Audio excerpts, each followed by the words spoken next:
اهلا بيكم وحلقه جديده من بصراحه. الحقيقه النهارده ضيوفنا مميزين جدا جدا، نجمين كبار جدا.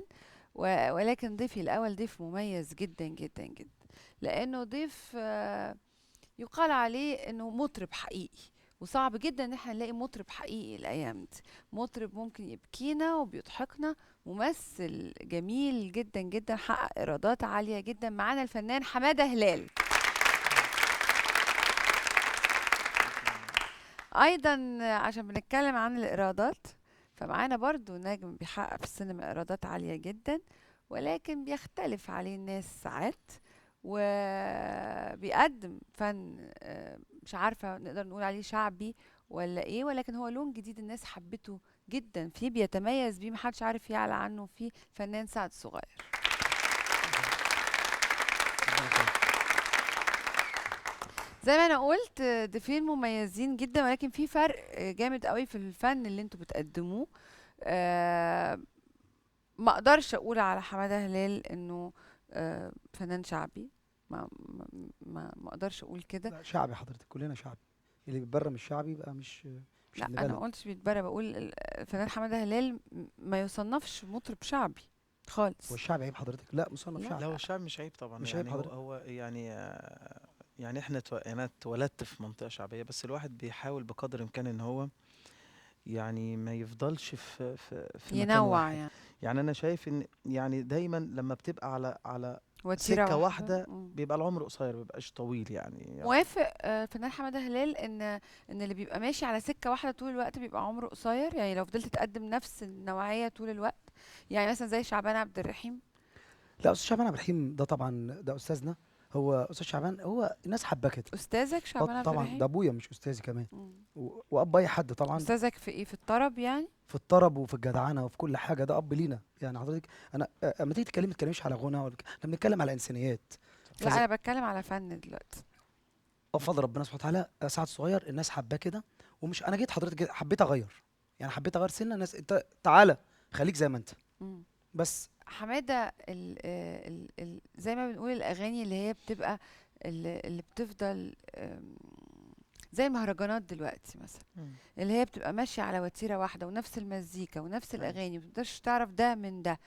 ايه سر ان الناس دي نجحت؟ السر ان هم جداد على الناس، يعني مش اكتر. ان هي مزيكا جديدة او صوت بنسمعه في ودننا جديد.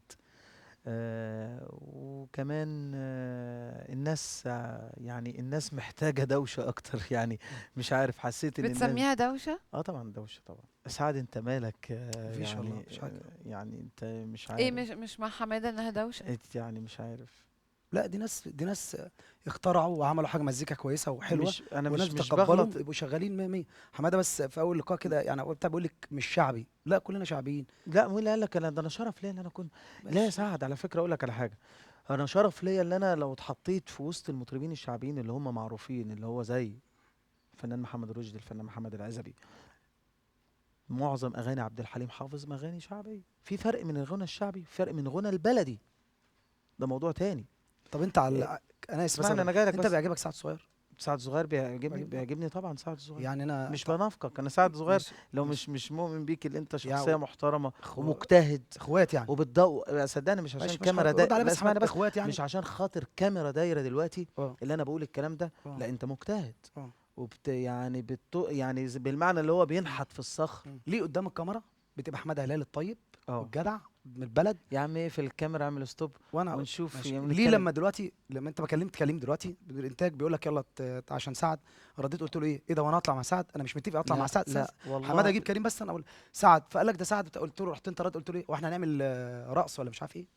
انت مش ليه قلت انا هنتكلم زعلتك في ليه؟ الموضوع ده لا يا بعد سعد، انا الحلقة؟ هقول لك على حاجه. اه طبعا عشان ما ينفعش نتكلم ان كريم إن ما حصلش البرنامج كده. التاني. اه لا، قلت كده فعلا. ليه انا بتاع رقص انت بتقول له بقى مش بالرقص ليه؟ والله العظيم ما قلت الكلمه دي ترقص، والله ما تقول له مش العظيم. عايز انت اطلع عشان انت مش وحياة، فخور لا لا انك ثانيه واحده. بترقص وانت لا لا ثانيه واحده. بتغني؟ بس لا اصل انت ما اقسم تبقى بالله ثانيه واحده صاحبتي يا ريم. او صاحبي وواحد يكلمك يلا اتاخر قال له ايه لا ده يا وانا معايا سعد. سعد صغير. سعد احنا بعد هنقلبها اذنك يا رقص. سعد، بعد ليه اذنك يا حماده لا يا ليه سعد، ليه؟ اقسم بالله اله الا الله وحياة يعني كريم ولادي. ده مدير انتاج ده بيكذب؟ انا مش هحلف بحياة ولادي، اه هحلف بربنا اللي احسن من 100 ولادي، والله العظيم ما قلت الكلمه دي. تعالى قول لي انا كنت كلمتني انت معانا يا استاذ ريهام هتبقى رقص؟ ما فيش رقص طبعا. انت عارف ان هي بتعمل برامج جد وخير، او بتعمل برنامج جد لا يمكن يكون برنامج هلس، والله وانت العظيم عارف كده. والله اقسم مش بالله مشكلة يا العظيم حمد، انا ولا ما يهمك قلتش حمد. كده. ده لو اللي انت حصل. زعلان مني في دي لا ولا انت يهمك. ظالمني. لا مش ظلام. بعد ما الحلقه اجيب لك كريم لا انت ممكن تعمل يعني لو احنا مش هوا نعمل ستوب دلوقتي ونجيب لا يعني قلت احنا كده يا حمد. الحمد لله ان احنا مفاجاه بقى يا عاملين حماده والله العظيم ليه؟ بالسبيكر كان فاتح السبيكر.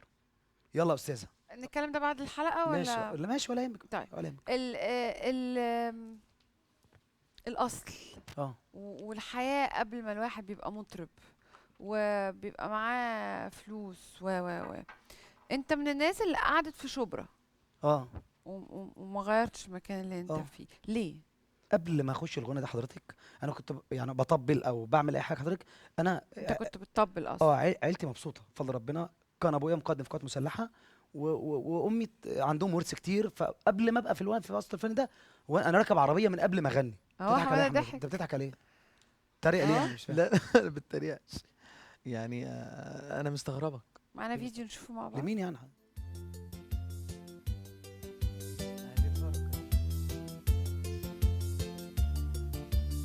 بتضحكوا عليه يا جماعه؟ ايه يا عم انت اهو؟ ايه يا عم الامور انت اهو؟ واحد بياكل دي فيها حاجه يعني ولا ايه؟ مش فاهم ربنا كده. يخليها لك يا رب ويخليها لك يا رب.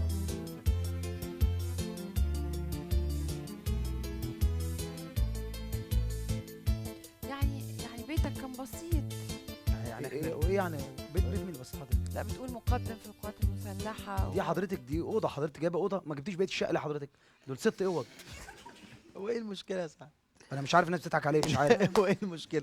طب ما هو انا انت حضرتك رام جايبه لي اوضه انا حضرتك؟ انا عشت 6 انا اوض. عشت لغايه 15 سنه لغايه ما سن 13 ولا 14 سنه 15 سنه عايش في شقه 35 40 متر. وبالنسبه لي الشقه دي كنت شايفها قصر. بقاله 3 سنين ما راحش زي الحمر. انا بقى اللي بتتريق وبيضحك وبيعمل ايه كده انا قاعد في المنطقه واللي الجمهور بيضحك عشان لا امي بتاكل. لا ايه ده؟ أنا في حاجه مشكله دي؟ بقاله 3 سنين ما لا راحش لا المنطقه. امك ما مش لا داخلة رحت في الموضوع. لا بالعكس يا سعد انا بروح اقول لك على حاجه. انا ما رحتش ممكن حضرتك. انا ممكن اكون مقل انا قاعد في شبرا حضرتك، ولا رحت المعادي ولا 6 اكتوبر ولا التجمع الخامس. قاعد في منطقتي يعني ابن بلد. انا امي اللي هو بيضحك عليها دلوقتي حضرتك هي امي اللي هي دي. احنا قاعدين بيضحك في على شبرا مين؟ لغاية دلوقتي. لا ثانيه انت واحده. بتضحك دلوقتي يا حماده؟ بضحك على الحاجه والدتك. هو انت بتضحك عليه دلوقتي؟ الفيديو ده على لا الطعميه. اوعى يا سعد. طب على الطعميه. لا كل كوم. امال انت بتضحك وموضوع عليه؟ انت طب عارف بتضحكوا عليه لا طيب؟ وانت عارف ان والدتك انت انا ما بحبها قد بتضحكش. ايه. لا حد لا لا يفهمني. طب الجمهور انت بتضحكوا عليه طيب؟ لا هم يضحكوا ماليش دعوه. طب ما انت كنت كل بتضحك واحد حر. معاهم. بتضحك لا عليه. انا بضحك على كلمتك. كلمة ايه؟ واحدة بتاكل عشان بناكل فول طعمية؟ انا بضحك عليك انت مستغربك. لا انا الجمهور يعرف دلوقتي. بص امي انا راحت جاية. مستغربك. لا امي راحت جايه ورحت انت ضاحك. بتضحك على مين؟ على الاكل ولا على امي؟ لا انك بتقول انا لا كنت ثانيه راكب واحده عربية استاذه ريهام بعد اذنك. وانت انا لا كنت. ما تدخلش طب ما والدتك، دخل لان مين يا انت جماعة؟ عارف ان الست طيب. دي اكتر ست انا طيب بحبها نروح في حياتي. لفاصل بتضحك ونرجع مرة وانت عارف. تانية مع الفنان حمادة هلال والفنان سعد الصغير. انت عم بتضحك عليه انت هو يا عم انت هو.